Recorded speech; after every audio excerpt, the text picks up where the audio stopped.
Bienvenue amis téléspectateurs de Asar Al-Haq, chère famille de notre talk show de midi. J'espère que vous êtes en forme et que vous êtes déjà installés. Nous, on est déjà installés.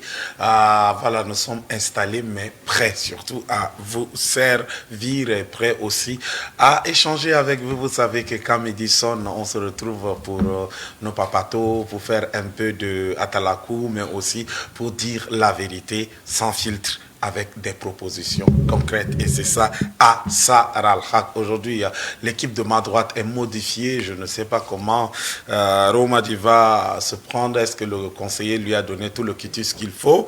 Mais bon, Romadi, bonjour. Bonjour à la Jeff. Pas d'inquiétude, hein, pas d'inquiétude.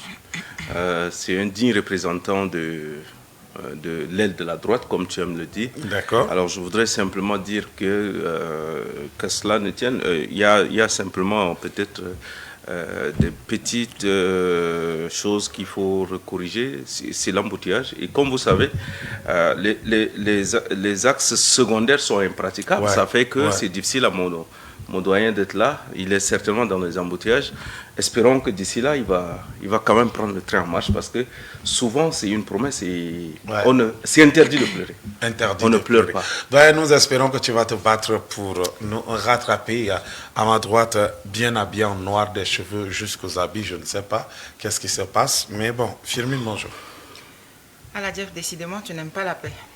C'est toujours dans les provocations. Tu tombes maintenant dans le cas des voisins, en tout cas.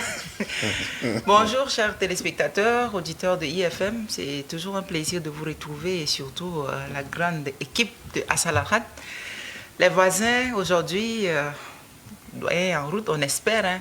Mais comme tu viens de dire, Emma, interdit de pleurer. Non, Voilà. On ne pleure pas. Donc il faut assumer et être à la hauteur. On assume, on ne pleure pas. D'accord. On ne tombe pas aussi. Non, on ne tombe pas. D'accord. Quelqu'un qui est assis là peut tomber. On ne tombe pas. Ah, C'est même aussi s'il ça. va tomber. Et puis Alors, son voisin. après Firmine, après Emmanuel, cet homme qui était un habitué d'Asar Al-Haq, après il a disparu pendant longtemps. Pour des raisons personnelles, voilà, aujourd'hui, il nous fait le plaisir de répondre. Lui, c'est Herbert le Sage. C'est le nom le plus sage, le plus simple qu'il porte. Il est jeune du 7e arrondissement, mais il est aussi un artiste. Voilà, et nous le souhaitons la cordiale bienvenue. Herbert, bienvenue. Merci à la Jeff, merci à tout le monde, bonjour. Et bonjour également chers téléspectateurs. Merci de m'avoir invité sur ce plateau. Asar Al-Haq. Il va se blesser. Il ne faut pas te blesser, prends, repars doucement. Respire et puis tu vas le tuer. Asar Al-Haq. Elle, là, tu l'as trouvé où pour mettre C'est Asar Al-Haq. Asar Al-Haq. Bon, en fait, je voudrais habiller un peu, quoi. Je voudrais habiller un peu. Comment on dit, monsieur. Le nom de notre propre émission, tu viens habiller de... Non, laisse-le. Quand il va se blesser, quand certains sont de l'autre côté, ils nous regardent là, ils pensent que c'est facile, non? Aujourd'hui, là, il y a quelqu'un qui tombe dans... Bon, en tout cas, je vais m'exercer pour la prochaine fois. Ok. L'exercice musculaire de la bouche. Et voilà.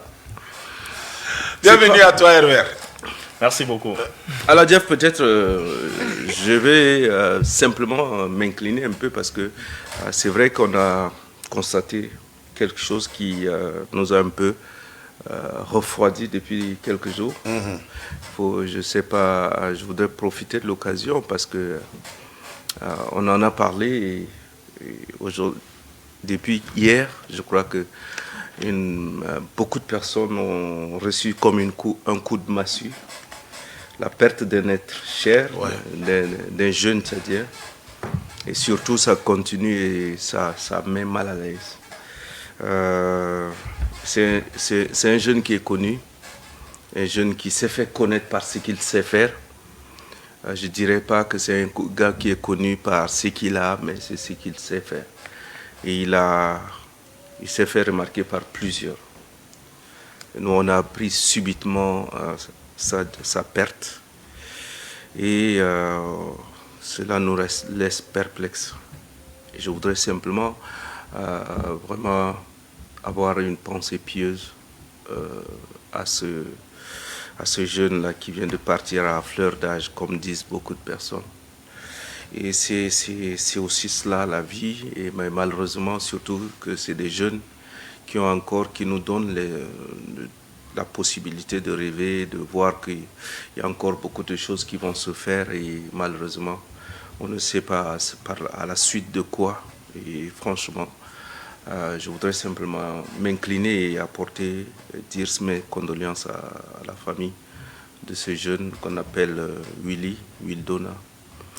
Il est connu et vraiment, c'est une situation qui est tombée, ça fait mal de perdre un jeune aussi avec assez de talent pareil.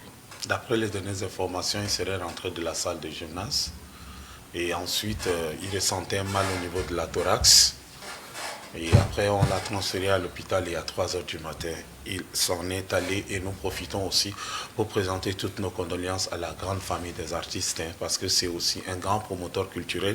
Dernièrement, en avril, il a organisé la semaine de la jeunesse et récréative à Mondou, qui a fait venir plusieurs artistes du continent et c'était un bon moment. Toutes nos condoléances à tous les artistes et à la famille, surtout biologique. Et nous avons Herbert avec nous sur le plateau, un artiste aussi. Nous profitons pour présenter aussi nos condoléances. Merci beaucoup. Merci Emmanuel. Moi j'ai un coup de gueule. Oui, pourquoi pas. Avant de prendre la première transition musicale et revenir. Lorsque on arrive au feu rouge, quand le feu rouge nous arrête, c'est 90 secondes. Les gens s'arrangent à éteindre leur moteur. Je ne sais pas, est-ce que c'est pour, comment on dit, pour économiser le carburant, je ne sais pas. Mais mon problème, c'est que c'est avec les gens qui savent que leur moto, pour démarrer, il faut mettre la main, soulever la bougie, etc. Il faut que quelqu'un te pousse, tout ça. Et vous arrivez là, ils éteignent le moteur, ils restent là. Dès que le feu vert arrive, il faut tout ça. Et les secondes passent. Dès que le feu devient vert de l'autre côté, eux, ils passent. Ils ne vous attendent pas. Donc, ce n'est que 1 minute et 30 secondes. Le gourmet de ça. Ça énerve. Ce matin, j'étais tellement fâché contre un monsieur que je lui ai dit, mais tu sais que ta moto se démarre avec le choc. Mais pourquoi tu l'éteins alors? Donc, moi, c'est un coup de gueule. Non, est-ce que, honnêtement, soyez un peu sérieux. Est-ce que c'est parce que toi aussi, peut-être que ton carburant n'était pas assez et que tu as peur de te retrouver en cours de chemin, ou bien non, c'est à cause moi de j'ai éteint dès qu'on était à 2 ou 3 secondes, j'ai redémarré tranquillement. Mais dès que le feu rouge était sur 5 secondes, lui il a commencé à démarrer et il était devant tout le monde. Tant qu'il ne bouge pas, vous ne bougez pas. Donc ça nous a pris tout ce que ça nous a pris et franchement ça fait partie des éléments importants qui doivent faire partie du panel de l'offre de l'ONASER. Justement. Il faut s'en faire de sensibilisation. Justement. On a reçu le directeur la dernière fois et puis dans les 90 secondes là, c'est 1 minute, non, 1 minute 30. Est-ce qu'on a besoin d'éteindre? Et là même on économise quoi? Non, mais il y a des engins qui s'éteignent tout seuls. On n'a pas besoin de... Donc tant que ça roule pas, ça s'éteint. Bon, tous ceux qui se reconnaissent, quelqu'un se reconnaît. Une victime rend témoignage, donc il va falloir pousser. Alors... moi je pense qu'il y a eu un moment où on a commencé par sortir les véhicules qui sont assez vieux. On voit aussi que cela se transpose aussi sur le cas des motos, des engins en 2 roues. Si on sent que vous avez un engin qui va nécessiter que les gens descendent vous pousser, on va les envoyer peut-être quelque part. Il y a des engins, honnêtement, qui ne méritent pas de circuler. Ok, d'accord. Alors, c'était un coup de gueule. À moins que Herbert a un truc à ajouter, sinon on va prendre notre première transition. Bon, moi, si je dois ajouter quelque chose, moi, je pense qu'il faut voir aussi le côté positif parce que les gars qui viennent arrêter, là, parfois, ils ne veulent pas indisposer les autres. Quand on arrête le moteur, il faut vérifier derrière. T'as dit 2 fois, il y a une fumée qui sort là-bas. La personne ne veut pas indisposer les autres, donc elle préfère arrêter quand le tricolore, quand ça vient sur vert, il va se débrouiller. Non, mais Herbert, en citant ce que tu dis là, je me rappelle d'un monsieur, quand il est arrivé, nous on s'était déjà arrêté, mais quand il est arrivé, on était tous en fumée. Maintenant, lui-même, là, il était gêné. Et au lieu de parler ou bien de s'excuser, il regarde sa moto comme s'il était nous. Il savait pas. Comme il ne savait pas. D'accord, tout ça c'est notre ville et c'est de notre ville que nous parlons. Nous allons retrouver Anonyme, marque d'action qui va nous chanter Ma ville. Oh, dancing man tonight. Na na na na na. I feel love, I feel life, I feel good 'cause I'm in my hood, dancing, flying high. Du soleil sur ma vie, et du love dans les regards. Yeah, yeah. Testez pas le mal, testez pas le moine, testez pas le futur dans sa forme de Wanjamena. Plein de prix la pause pour représenter ma ville. Oui, c'est du kill, oui, plus comprendre sur la ville. Tous venus de nulle part, le drapeau on le met haut. Le même état d'esprit, à chaque fois encore plus haut. Let's swap, let's swap, let's swap, let's swap. Moi je suis habit comme un Sao, rugi comme un lion. Bonheur dans les rues, quand j'y suis, prochain je fly. NDJAMENA. Retrouve le cœur de l'Afrique et tu trouveras qu'on est là. I feel love, I feel life, I feel good 'cause I'm in my hood, dancing, flying high. Du soleil sur ma vie, et du love dans les regards. Yeah. I feel life, I feel love, I feel good when I'm in my home, smiling, jumping up. Des lumières sur ma vie, et des kisses pour mes ladies, mes babies. Yeah, franchement je suis d'ici, mais grandi ici. Et Inch'Allah, nos petits mondes tous naîtront ici. C'est la victime au mic, fort la nuit au mic. C'est Jambal Bar, Kabbalah et Moussa Dikel au mic. People comme un rockstar, oui appelle-moi Jumpstar. Le succès après, le CFA, moi j'en veux Hassa. Trop de trucs en tête, donc fallait un pour la famille. Les jaloux ils vont m'écrire, mais c'est comme ça, c'est ça la vie. Y'a 1 million de swag man, 1 million de gentlemen, 1 million de queens, 1 million de tours de table man. On oublie les défaites, on trinque à la réussite. Façon de prendre les choses, l'avenir c'est tout de suite. I feel love, I feel life, I feel good 'cause I'm in my hood, dancing, flying high. Du soleil sur ma vie, et du love dans les regards. Yeah, I feel life, I feel love, I feel good when I'm in my home, smiling, jumping up.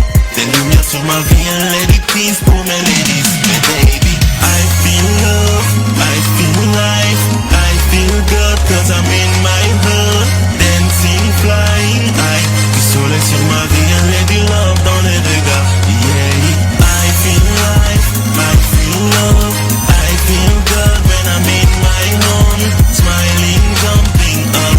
Des lumières sur ma vie, et du peace pour mes ladies, mes baby.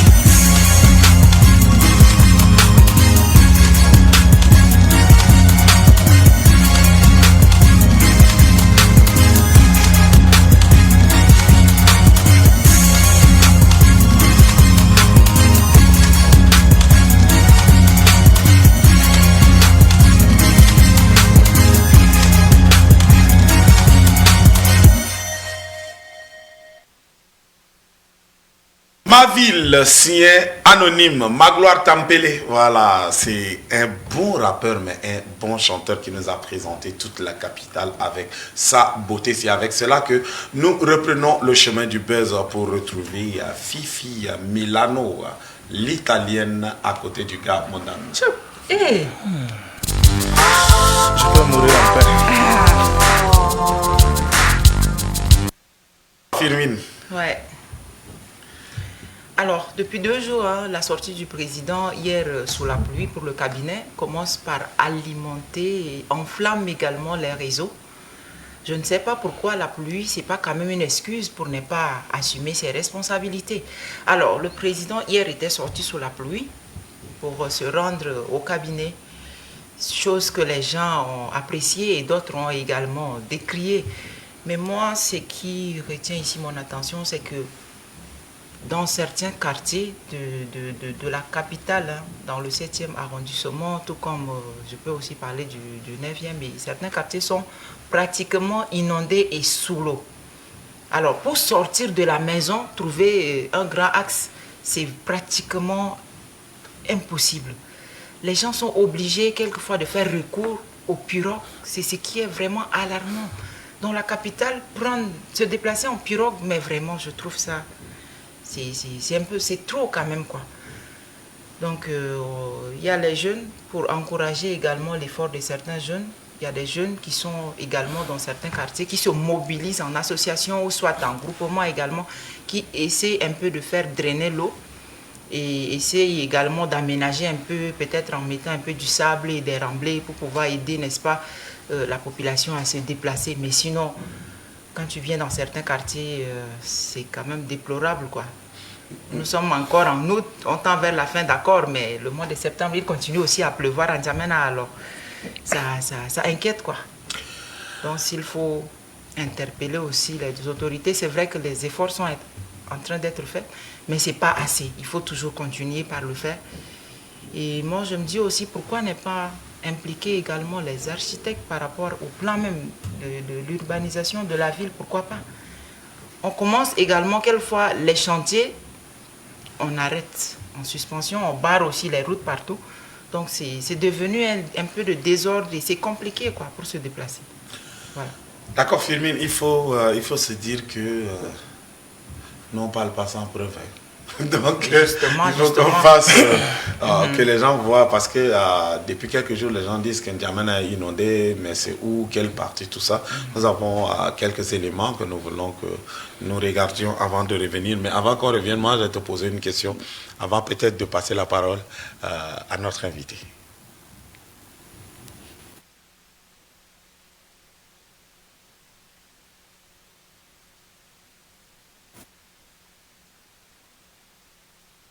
Aller au cabinet sous la pluie. Sous la pluie. Ouais, alors, la question que moi je me pose, c'est que le président, il habite où?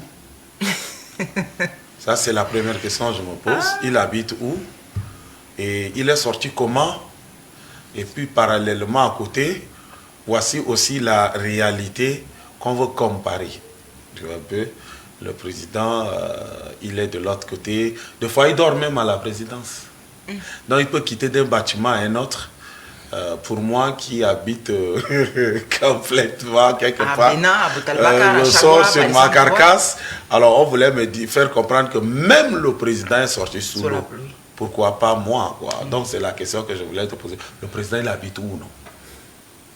Mais c'est ce que moi je suis en train de décrire au fait, parce que pour sortir, il faut d'abord trouver la route pour passer. Par exemple, ici, moi avec ma petite normalement, moto, c'est une voie qui devrait être bitumée, mais jusqu'à là, reste toujours non bitumée. On souffre toujours chaque année avec assez de l'eau. On passe toujours avec leur histoire appelée communément Markabala. Il faut que le gouvernement revoie, même si cette route a été déviée quelque part, là, le gouvernement n'a qu'à revoir d'autres l'accès sur cette route. Il n'a qu'à revoir cette route. Il n'a qu'à bitumer. Actuellement, j'ai le sucre assez mouillé qui est là. Je ne sais pas comment je vais m'arranger. J'ai déjà acheté le sucre, mais c'est mouillé. Je vais m'arranger comment avec mes clients. Ah Et je pense que ce n'est même pas loin, hein.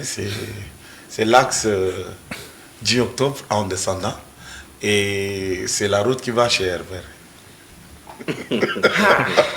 Voici le comble, en fait. Herbert, bonjour. Ça devait être bonjour à la chef. Logiquement. Tout à l'heure, tu as posé la question de savoir où habite le président. Le président, il est partout. D'accord. Et tu penses que pour des raisons de sécurité, elle va dire là où le président habite à la télé. Le président habite partout. Le président est chez nous, le président est dans la capitale, le président est partout. Le président est au Tchad, c'est le plus important. Mais ma mère disait tout à l'heure que comment dans une capitale on peut circuler avec la pirogue. Mais c'est ce qui fait que la particularité de N'Djamena, non? Pourquoi on n'aime pas l'innovation? Il faut quelque chose de particulier un peu dans la ville quand même, ou bien? D'accord.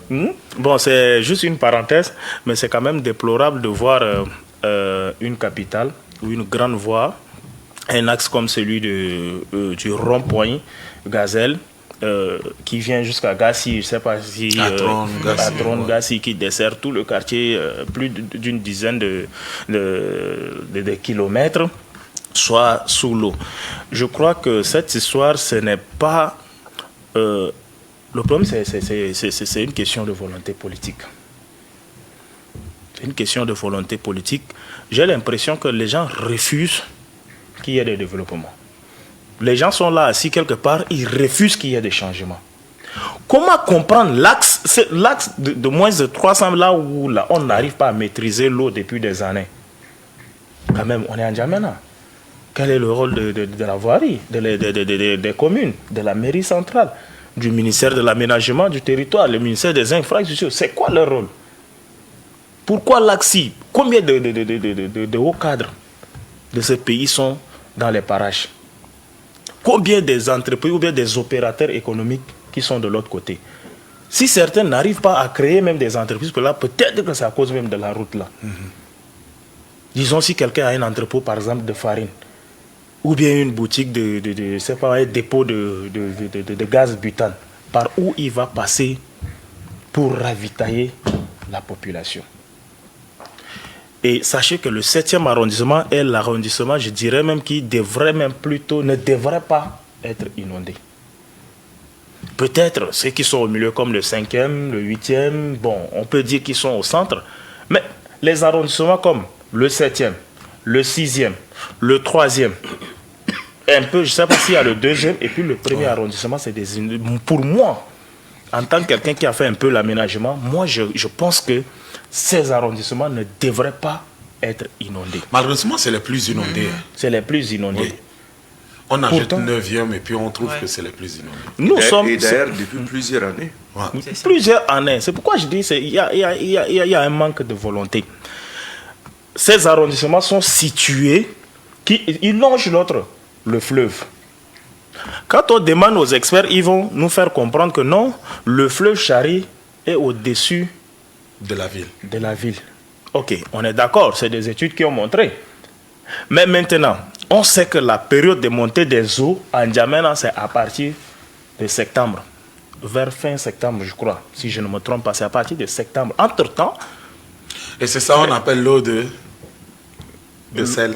L'eau d'échelle, pas l'eau de sel. Les gens confondent toujours. Bon, dans le langage de commun mortel en N'Djamena, on dit almesel, l'eau de sel, mais bon, on veut parler du niveau d'eau. L'échelle d'eau, voilà. Mais c'est un cours que je ne vais jamais oublier que vous m'avez donné. Et moi, pour la petite histoire, je l'ai dit l'eau d'échelle, et puis c'est lui qui m'a dit non, c'est l'eau d'échelle. Voilà. Merci. Donc, moi je dis, pendant que l'État, il a les moyens. Mais si l'État pense qu'entre-temps, il n'a pas encore les moyens ou bien déployer des moyens colossaux pour lutter contre les inondations dans la ville de N'Djamena, pendant les périodes, les premières pluies, mais on peut drainer les premières pluies dans le fleuve Chari. On peut incliner l'eau en attendant. Le temps que la grande pluie arrive ou bien les eaux vont commencer à monter, on crée un dispositif juste pour fermer. Quand on part par exemple à Bongor, on voit les casiers, les champs de riz. Vous voyez comment les gens drainent les eaux et il y a un dispositif, on ferme pour bloquer l'eau. Pourquoi on ne fait pas ça pour la ville de N'Djamena? Le cadre de tout à l'heure, ce qu'on vient de voir ici, on peut tout simplement canaliser l'eau. Le Chari est juste là à côté, non? C'est à moins de 500 mètres quand même, moins de 2 km quand même. Il y a les caterpillars qui sont là. Moi, je dis que les autorités, il y en a qui ont des entreprises, même qui ont des engins et qui ne veulent pas que ça s'arrange parce que chaque année, ils doivent créer leur marché et puis faire entrer de l'argent, soutirer de l'argent à l'État. 7e arrondissement qui est là, à côté. On draine l'eau pendant un moment. Août. Déjà, même là, les pluies commencent même vers la fin du mois de juin. Juin, août. Juin, juillet, août. Quand on va voir que non, les eaux commencent déjà à monter au niveau de là-bas, on ferme et puis les systèmes de drainage déjà faits par l'État, on canalise l'eau de l'autre côté là-bas. Ça va faire qu'on aura peu de quantité d'eau dans la ville de N'Djamena. Mais le souci aussi, c'est qu'il y a même les bassins de rétention d'eau au niveau de Santana, par exemple, qui ne sont pas entretenus. Et non seulement ça, mais ce n'est pas profond. Dès la première pluie, c'est déjà rempli. Et l'eau se déverse aussi sur N'accusons pas aussi la mairie quelque part. Nous, la population, même, il y a une part de responsabilité. C'est un bassin de rétention d'eau. Voilà, on sait que c'est un bassin de rétention d'eau. Les gens viennent déposer les ordures là-bas. Les gens viennent déposer les ordures là-bas. Il y a des ordures qu'on peut brûler là, et puis c'est tout. Les gens ramassent, ils viennent déposer là.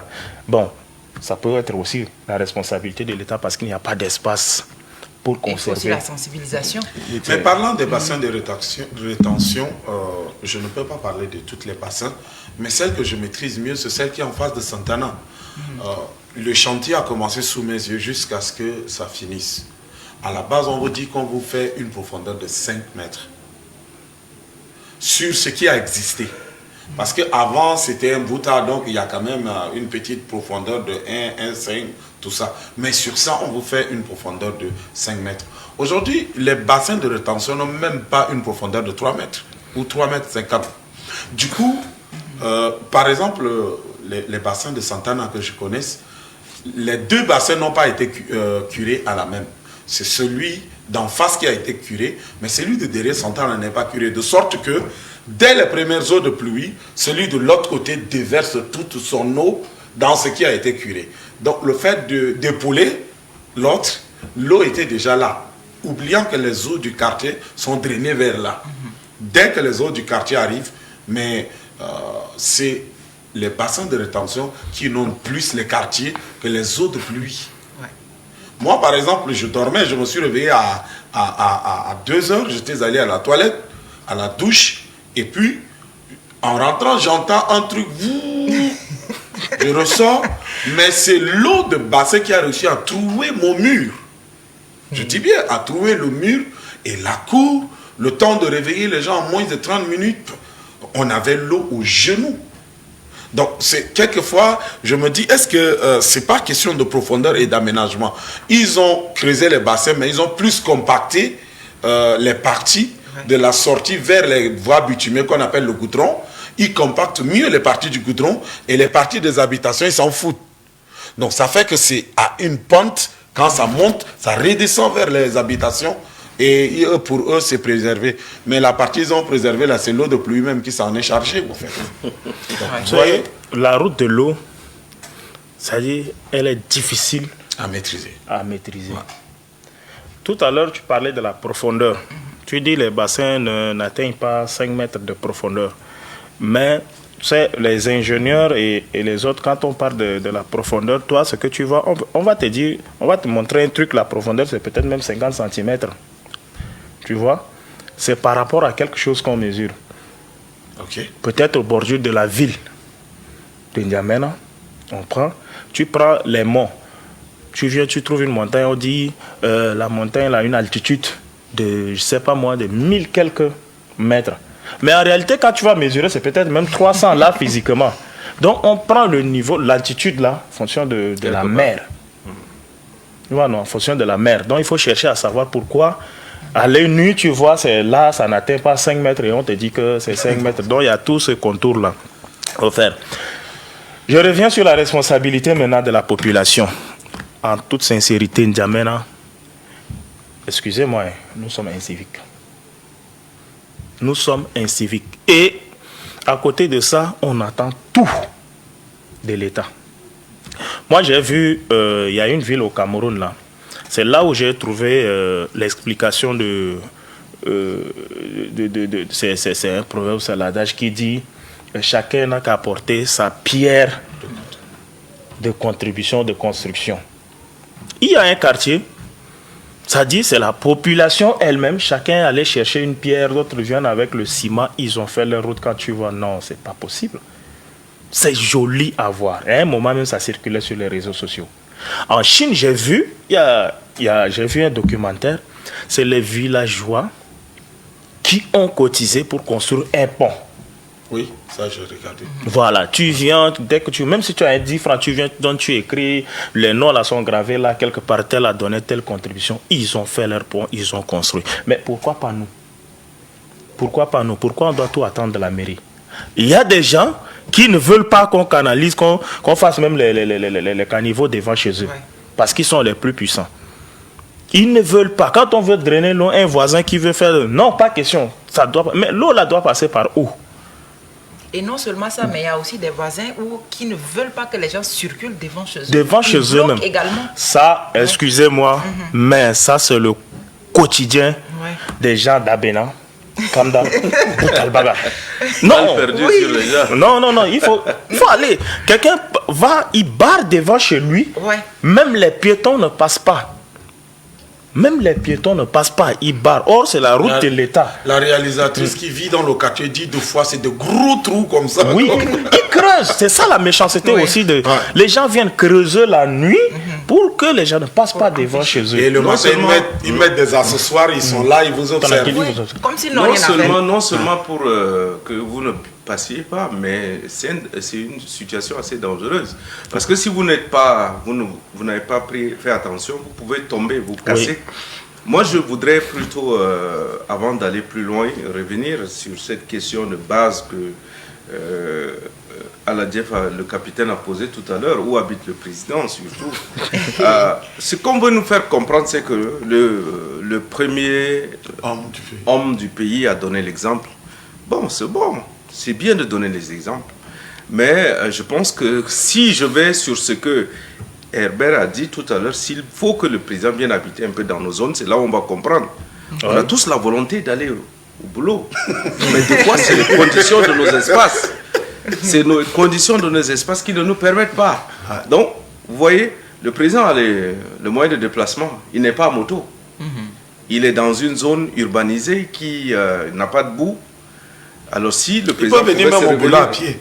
Il peut venir même à pied. Ouais. En plus de ça, il a encore toute une armada de protection autour avec des parapluies. Qu'on lui tienne. Alors, c'est des situations qu'on ne peut pas comparer. Ouais. Moi, je pense que la communication pouvait nous peut-être présenter quelque chose d'autre. Ça allait être mieux. Mais les situations là, il faut vivre avant. On dit souvent, c'est lui qui porte le soulier là. C'est celui qui porte le soulier qui sait qu'est-ce qui se passe dedans. Dedans, oui. Tant que tu ne portes pas le soulier, faut pas dire non, son soulier là m'intéresse. Attention, hein. De fois on peut vous Non, mais donner il le y a soulier aussi là, un vous ne pouvez pas. aspect, Emma, que je- Donc moi je me dis que c'est bien beau de donner l'exemple, mais je pense que il faut qu'on se réveille, qu'on élève un peu on ait un éveil un peu de notre pays pour dire qu'il va falloir qu'on essaye d'améliorer un peu mieux. Si on fait des comparaisons, peut-être si on prend certains pays qui récemment ont commencé par aussi faire des choses remarquables, allez-y, voyez un peu Abidjan, voyez un peu le Burkina, voyez un peu le Niger. Ça, c'est des choses. Et puis, comme l'exemple que Herbert a donné, la population est en mesure de s'organiser. Mais quelle est la part de l'État dedans? On a demandé qu'on diminue même le coût de ciment pour permettre à des personnes qui se sont organisées. Aujourd'hui, c'est que quoi? C'est la population qui se bat même et met les éléments, les éléments sur place pour drainer l'énergie, l'électricité par exemple. Oui. On aurait dû avoir déjà des domaines viabilisés qui sont déjà tracés avec des repères, tout ce qu'il faut, et puis avec l'énergie, et on achète le lopin, le terrain, et puis on reste tranquillement. Mais quand on nous permet d'aller d'abord acheter dans un bout, après ils vont venir nous dire que vous avez acheté. On dit souvent que la route du chemin, la route de l'eau, tu ne peux jamais le dévier. Oui. Tôt ou tard, là, Voulez-vous l'eau pas, revient. ça Ouais, va ouais. toujours revenir. C'est le Ça, cas c'est de des Walia. choses sur lesquelles on a toujours crié. On a toujours. Et malheureusement, aujourd'hui, vous voyez un peu. Est-ce que vous voyez le cas de ceux qui sont en face de la CNRT à Dembé? Justement, depuis 2 jours, ils sont Est-ce dans qu'on a, les rues, hein. est-ce qu'on a les Oui. images? Peut-être que vous allez Ce voir matin, comment ils ont c'est manifesté. difficile. Pas seulement Depuis ce hier. matin, c'est depuis hier Depuis qu'ils sont hier. dans les rues. Ouais. Et donc, moi, je me dis que c'est des choses qu'on a déjà donné des alertes, mais c'est parce c'est parce que ceux qui doivent faire les choses, mais doivent décider d'avancer les choses, ne vivent pas dans ces milieux. Mais- S'ils vivent dans ces milieux, je suis sûr. Emma, que moi je ils vont reviens faire pas. peut-être à une chose qu'on utilise souvent comme alibi pour favoriser ou bien pour perpétuer l'inondation. On va jusqu'à dire ici, là, ça c'est le nid de l'eau. Que vous le voulez ou pas, 10 ans après l'eau va revenir. C'est le chemin de l'eau. Que vous voulez ou pas, l'eau va passer par là. Mais d'autres pays habitent sur les mers. D'autres pays habitent sur des fleuves. Alors, est-ce que c'est parce que c'est le nid de l'eau, c'est la voie de l'eau, et maintenant que les gens sont là, si on ne peut pas les déguerpir et les trouver le mieux, mais créons des conditions pour permettre à ce qu'on fasse avec l'eau.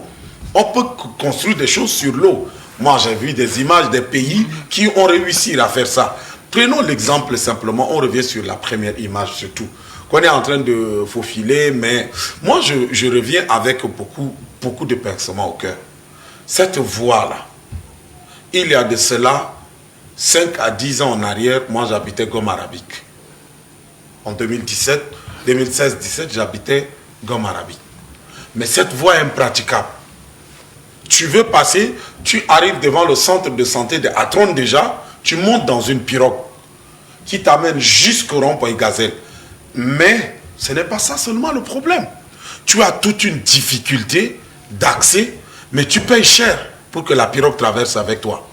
Le minimum que les piroguiers prennent, c'est 1000 francs. Je dis bien le minimum. Et ça, c'est toi. Si tu as des bagages, tes bagages, tu les payes séparément. Si vous êtes 2, 3. Mais ça dure pendant des années. Bon, que l'État nous dise que la situation les dépasse. Mais ne rien dire, regarder comme ça et laisser perdurer, moi je pense que c'est entretenir. Et la mairie ne peut pas me dire que cette voie-là les dépasse. C'est pas possible. C'est comme le chantier devant Axe Mirande, ça fait plus de 2 ou 3 ans, qui sont là et qui travaillent jour et nuit. Tu les vois travailler jour et nuit, mais ça ne finit jamais. Et on bloque. De l'autre côté, on bloque, et là on crée encore de sérieuses situations. Tout en sachant que c'est la saison de pluie. De pluie. Et ça crée encore de sérieuses situations à la population. Donc moi je pense qu'il faut à un moment qu'on s'arrête, mais qu'on réfléchisse autrement. Qu'on réfléchisse vraiment autrement. Réfléchir autrement, je crois qu'Emmanuel a soulevé un aspect ici. Déjà, il faut qu'on réduise le prix des ciments. Le fait de réduire seulement le prix des ciments, vous allez voir comment les gens vont commencer à construire même les caniveaux devant chez eux. Les gens vont trouver. Et chose que les gens ne font pas. L'État ne veut pas collaborer avec les autochtones. Ils viennent quand il faut casser, ouais, il faut libérer la route, il faut. Mais ceux qui vivent là, ils connaissent la réalité de leur secteur. Mais ils ne collaborent pas avec eux. Quand ils viennent là, non. Et ce qui m'énerve, c'est chaque année, ils viennent, ils font le semblant de racler les routes. Mais ce n'est pas la solution. On racle, on vient, on dépose les voyages de Ramblay, on ne fait que déposer. La route ne fait que monter. Et les gens sont envoyés. Les gens sont obligés de venir creuser la route. Ce n'est pas une solution. Il faut drainer les eaux. Et je crois, dans chaque arrondissement, il faut créer des canaux, non? C'est ça, non? Le pluriel de canal. Des canaux de drainage. Des canaux de drainage par arrondissement. Et bien, pas les petits caniveaux, on fait la profondeur, c'est 25 cm. Et puis là, on a 50 cm. Non, on fait un truc, il faut qu'on fasse un truc conséquent. Moi, je trouve que ça, à Amtoukoui et à Sab, à Kabal, à Ardetjumbal, on a ces devant le stade Idriss Mamadou. Voilà. On a ça à Amtoukoui aussi. Il y a des zones qui sont inondées, mais on ne le ressent pas trop parce que ces grands canaux-là permettent à l'eau de circuler. Mais les gens viennent te font le 1 sur 50. Terminé. Même l'eau finit par sortir. Voilà. Et puis le sable vient là. Exactement. Il y en a qui viennent même déposer même les ordures dans les trucs déjà construits même par l'État. Franchement, c'est déplorable. Mais nous, dans notre quartier, par exemple, cette année, c'est vrai que dans les années passées, les plus âgés, je dirais les papas du quartier, avaient déjà eu cette initiative de vouloir tout le temps arranger la route. Mais à un moment donné, on sait que nos parents la prennent de l'âge. Et ils sont un peu aussi épuisés, les charges gonflent. Alors, cette année, j'ai pris mon téléphone, j'ai créé un groupe au WhatsApp des jeunes du quartier. On dit, on ne va plus déranger les papas. Nous avons de l'énergie. Et faisons de telle sorte que cette route-là soit priorisée cette année. Donc, on était quelques jeunes, il y avait ces Riabé, non? Les Riabé, le manager de Ligui, Salatiel. Ouais. Et les Salatiel, les Michael, voilà. Nous nous sommes regroupés. On dit, bon, la route, si ils sont en train de faire, il y a leur soi-disant caniveau qui est en train d'être construit. Qu'est-ce qu'on doit faire? On a réfléchi, on a fait. On a acheté les voyages, on a drainé les eaux. Sauf que notre plus grand problème, c'est les cas de bus. C'est eux le problème. Chaque fois, ils viennent quand tu vois déjà une route arrangée, ils viennent gâter. Entre-temps, ils sont en quête d'une autre route arrangée. Les gars de bus, les gars de gros porteurs Les gars de Ben. et les gars qui livrent les bouteilles, Les bouteilles de gaz. de gaz. Voilà les principaux acteurs, ceux qui détruisent la route souvent. Les particuliers, quelqu'un sort sa voiture, part au travail, il rentre.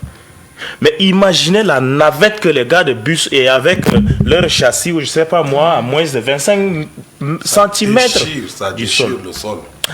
Alors, on ne peut pas les empêcher. Pourquoi?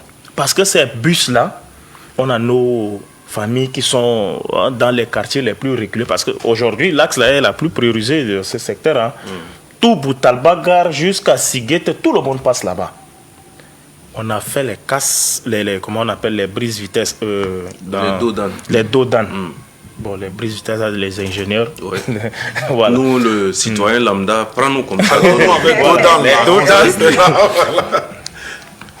Sur un tronçon de 320 mètres, je crois on a fait 8 dos-d'âne. Même si c'est exagéré, deux fois c'est bon, c'est nécessaire. Oui, mais il y avait les médias qui sont venus nous demander, mais pourquoi ça? On leur a dit pourquoi nous avons fait cela, parce qu'on voudrait d'abord, là, il y a d'abord la sécurité des enfants Donc, du quartier, et il y a aussi la sécurité de la route, là, parce qu'on doit protéger cette route. Aujourd'hui, jusqu'aujourd'hui, disons que bon, ça va, il y a des nids de poules, ça va encore, tout le monde passe là. Dès qu'il y a une petite pluie, c'est tout le monde qui passe là. Mais cette initiative, si tout le monde essaie de faire dans chaque quartier, chaque rue, je crois qu'on va pouvoir un peu relever légèrement un peu le défi avec nos moyens, bien sûr. On va pouvoir un peu relever le défi. Un autre problème, je ne sais pas, peut-être que si ça ne fait pas partie de ça, il y a des quartiers, quand il pleut, c'est dégueulasse. Ça dit, tu ne peux pas sortir. C'est tellement sale que tu ne peux pas mettre le pied. Mais je me pose souvent la question, est-ce que ceux qui habitent ces quartiers-là sont conscients de ce qu'ils font? Bon, il pleut, tu envoies un petit qui part à la boutique chercher le pain. Le pain, en quittant la boutique, déjà on connaît les conditions d'hygiène d'ici, comment on protège. Il n'y a pas d'emballage. Il n'y a pas d'emballage. Il n'y a pas de bon pain aussi. Voilà. Quitter de la boutique jusqu'à la maison. Mais on mange quand même. On mange quand même. Mais en toute sincérité, le Tchadien, c'est l'homme qui est protégé En par fait, Dieu. ce que je voudrais ajouter, moi j'ai un peu observé l'initiative dans le quartier et il faut reconnaître que ça commence toujours quelque part. Il faut dire que c'est bien de commencer des initiatives. Ce axe-là, cette zone-là, je me dis que les jeunes, si on s'organise même bien, on va éviter beaucoup de choses. Voyez un peu, je pense comme ça, à la va-vite comme ça, lorsqu'on entretient les routes, si vous mettez les dos d'âne, c'est pour amoindrir un peu les vitesses, Oui. pour ne pas qu'on détruise ce qu'il faut. Mais il y a eu les gars de Walia, ça veut dire qu'ils sont allés en guerre contre les bennes, en les empêchant catégoriquement Carrément, oui. de passer. Alors que dans nos zones, là, ce qu'on peut faire, si on est tous d'accord, c'est vrai que pour certains, c'est que quoi, ceux qui ont les moyens de déplacement à 4 roues pensent que non, il y a la boue, je vais forcer, je vais arriver, c'est bien, c'est pas mal. Mais or, déjà sur l'axe qui est en train d'être fait, on peut s'organiser, créer des parkings. Les gens garent tous sur des espaces bien remplis.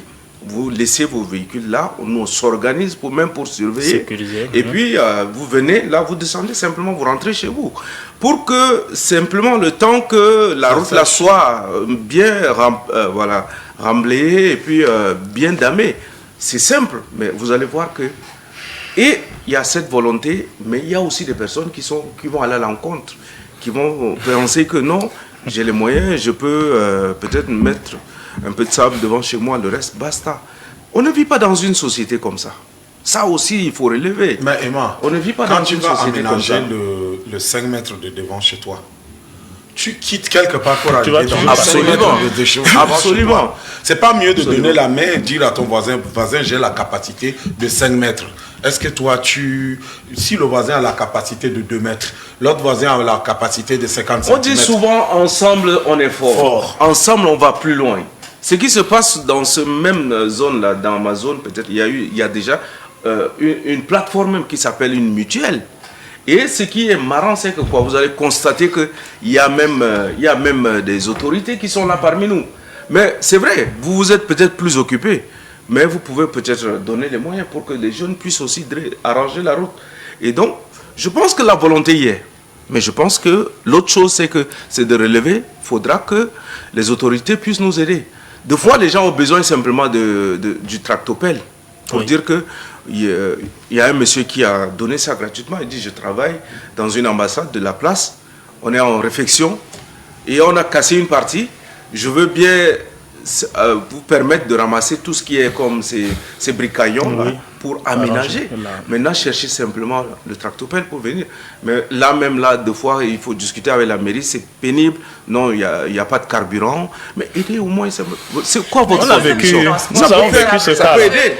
Ça peut aider. C'est très important. Je pense qu'on est arrivé à la fin de l'émission sans Nora. Malheureusement, c'est... Malheureusement. Souvent, quand on parle de secondes, je reviens à toi. souvent, quand on parle un peu de ces sujets comme ça, là, le temps passe vite. Très vite. On prend quand même la participation de nos internautes. Il y a la radio IFM qui nous dit belle émission. Caleb qui dit à la Jeff, c'est de la gestion du carburant. Pour ceux qui éteignent leur monteur au feu rouge. Tarmel Gatngar qui dit bonne émission à vous, merci beaucoup. Il y a Moussa Abdoulaye. Ça, c'est ceux qui vivent de l'autre côté, qui ne mettent pas les pieds dans la boue. Ils disent voilà. Ouais. Mais tout va finir. Il y a Moussa Abdoulaye Daoud qui dit Mokeri. Bon, c'est pas grave.